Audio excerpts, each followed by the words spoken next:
Welcome back to Cards and Comics, guys. I have a huge mail day. It's a 90s mail day, but it's of one player.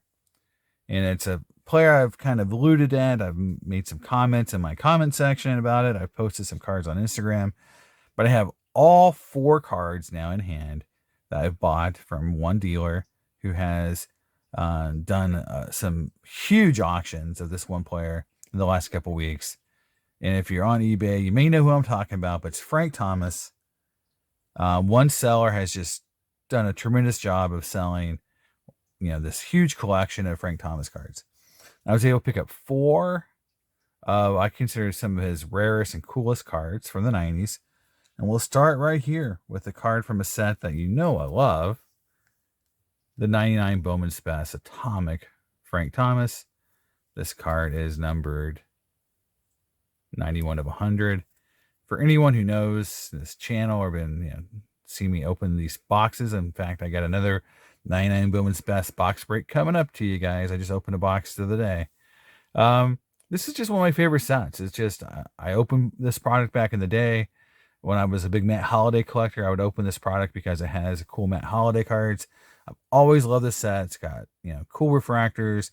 The only time this pattern of refractors I've ever used, so it's unique. It has autographs. It's just a cool set, and it's nostalgic for me. So I'm not going to say it's the best refractor set ever made. I just like it the best. It's my favorite because of the nostalgia, and to me, it's super cheap to open as well. It's a product that you can find and open and not break a bank. So again, I love the cards, and I'm slowly putting together a refractor set over time. And the refractors are 400, and the atomics are 100. But this is the Frank Thomas, and it's a cool card. It's raw, and one thing I will say is this guy kept his cards in great shape. So I don't know much, and I had a few conversations with the owner of this card, who's a great guy, by the way. Just super cool dude. So I definitely want to maybe learn a little bit more about these cards, like sort of like how he acquired them, or just were they recent acquired, or was he a collector in the 90s and just kept all his cool cards? I would love to hear a backstory on this card because it's a great card. And again, when you see these other cards, it's going to keep going up in coolness. And so the third best card in the set, because this is the 4th that I bought, is the 99 Floor Brilliance Gold. Again, this is one of those sets that keeps going up in value. The 24 karat cards have gone nuclear. They're almost untouchable right now in terms of pricing. They don't come up for sale very often. Obviously, they're numbered out of 24. These are numbered out of, here we go, 99, 44, 99. You can see it right there. So this is one of those cards that just is becoming iconic. It's a 90s card that for most collectors, when they see it, it immediately is a card that everyone looks at as being one you would want to have in your 90s collection. If you're a player collector in the 90s, the two Brilliance gold cards are high on the list for most people. They're numbered at 99. Now, I got the Griffey in this card. My Griffey was raw when I bought it. I graded it, and it had a little thing here in the corner, and it got a 9. So my Griffey is a 9, and it had a little corner thing, and this one doesn't have that corner thing. It was almost like a little line or something. I can't remember exactly if it wasn't a ding, because I think it wouldn't have got a 9 if it had a ding, but it had a little line, and that made me think it was going to have some issues.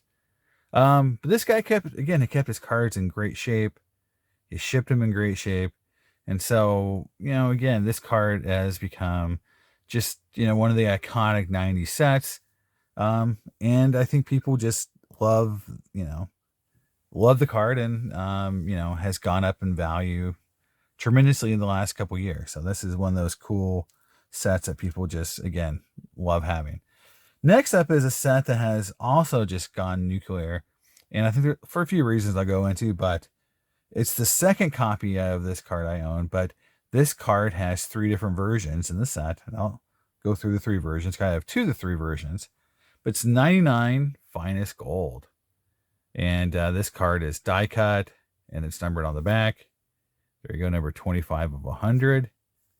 So this card there's 3 Frank Thomas cards in the main set. There's the base card, this is the base card, which is always, well, not always, but normally sells for the most money of all the 3.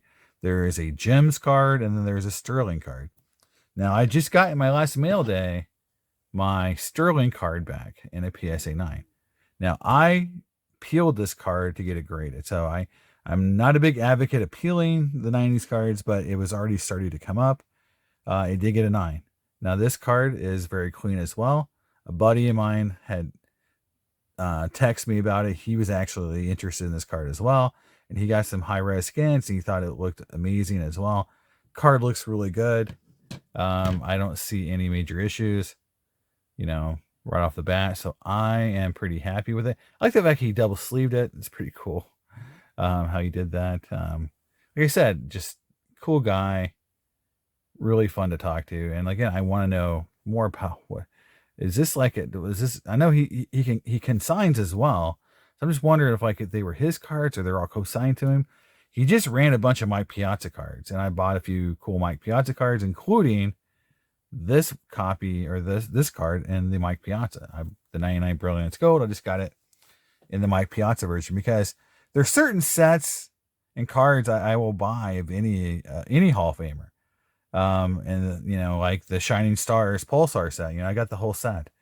I love 90s cards, and if I like this set, I'll grab any Hall of Famer. But this card in this set has gone up quite a bit. I think the reason why is because the 97 Finest Gold Refractor set embossed is becoming so iconic, hard to find. The cards are starting to just escalate out of control in terms of pricing, that this set is as close as you're going to find. I mean, it's gold, it's a refractor, and it's die cut. So it has a lot of similarities, but it's numbered out of 100, which the 97 set wasn't. So I think a lot of people like the fact this set's numbered, that it has, again, every great Hall of Famer from the 90s in it. It's die cut and it's gold. And so I think it's it feels similar slots in terms of cool design as that 97 set. And I think a lot of people thought it was undervalued. And so now these cards have gone up so much that it's hard to say it's undervalued. These cards, like the Griffey, goes over $1,000 even in raw form quite often. $1,400, $1,500 for just a raw copy of any of the 3, not even the base. Now I have the Griffey in the base form in a gold refractor. The peel on, it's an 8. Now I've had more than one person offer me to buy that card because they think they can peel it and get a 9 or 10 on it. So it's tempting to crack it, peel it, and regrade it. But right now it's got the peel on it. I'm going to keep it in the 8 holder just because I don't have any great need to have a higher graded card because I'm not going to sell it. But this card definitely is already peeled, so I don't have to worry about it. And again, it's the second version or second copy of this card I've got from the different, this is one of the subsets. This is the base card. So again, people love this set, and I do too. So pretty happy to have that be the third card I picked, from this video I picked up. So that's 3 really cool Frank Thomas cards. So what could be better than these 3? Now I didn't get, I think there was a 97 embossed refractor in that auction, which went out of my price range a little bit, but I felt this card right here was a great, let's say, runners up prize. It's from a set I own no cards right now of. It's one of the card sets that has blown up in terms of popularity along with other ones, but this one specifically, I think, has started to separate itself from the pack. And it's a refractor, but it's separated, the set has separated itself from the other refractors in the pack, and in terms of just how rare they are. They don't hardly come up for sale, but just when they come up, it doesn't matter who the player is, they sell for a tremendous amount of money. And this is the 1998 Finest The Man refractor. And there you go. That card is just crazy attractive.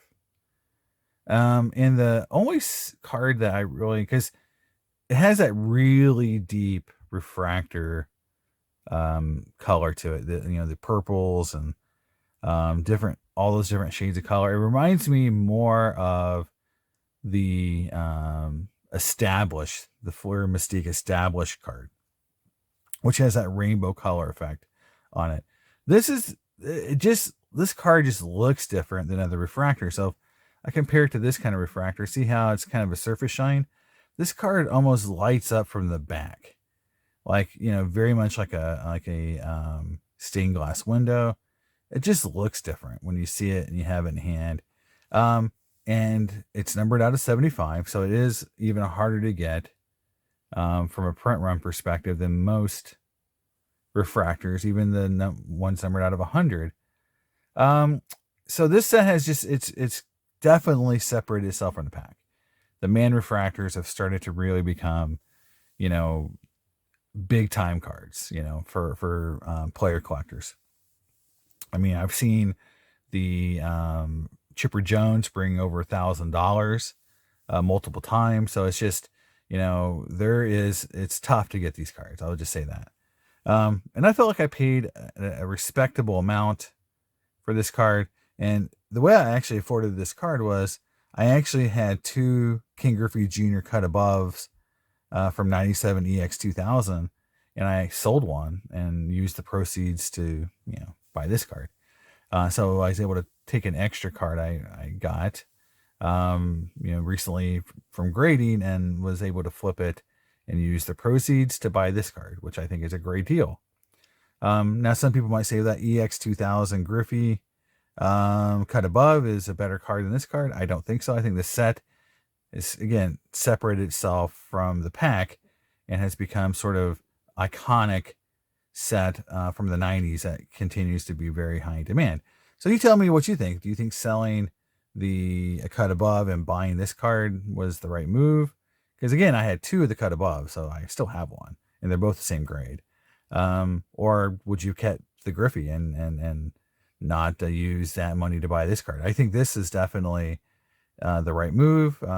It's also diversifying my collection and getting into cards that I've never owned before. And again, seeing the card in hand and just seeing how beautiful the card is, it makes me want to have more. Just like the first time I got an established card. When you see those cards in hand, they're just, they just hit different. Like, it's hard to explain how nice the established card is until you have one in your hand. It's really hard to explain how this card looks until you just see one in person, because these cards are just different. And I don't know how they did the refractor, why it's a little different than the other years, but it's such a cool card. So that is it, guys. That's my little mail day here of Frank Thomas cards. Hope you guys agree my order. How would you have ordered these in terms of best to worst? I think in general, like, you can't really go wrong with any of these cards. I think in general, like on most mail days, getting one of these cards would have been amazing. Getting these 4 in one kind of auction or one mail day is pretty rare, and I doubt it ever happens again, honestly, because I just don't know if we'll ever see those kind of cards ever sell again, from one collector. Because again, it's very rare when you see someone sell a collection that nice all at once. Even more rare for them to be on eBay, because I don't like doing Golden and some of the auction houses. I'd rather just do things outside of those auction houses. But so it all lined up for me to be able to get this. This may not ever happen again, but I do know that he's selling Mike Piazza cards and some other players, so who knows? I want to pick up some more cards along the way. But let me know what you think about this mail day. This was definitely really cool. It was a hard time because they kept coming in like one at a time. And I was like, I'm going to wait till I get them all in. And then finally all 4 showed up. And so here it is. So there it is, guys. That's my mail day. Hope you like it. Let me know in the comments which one your favorite one was, and how would you rank them in order. And do you think I made a good deal on the cut above Griffey? And I'll see you next time on Cards and Comics. Bye.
built your size.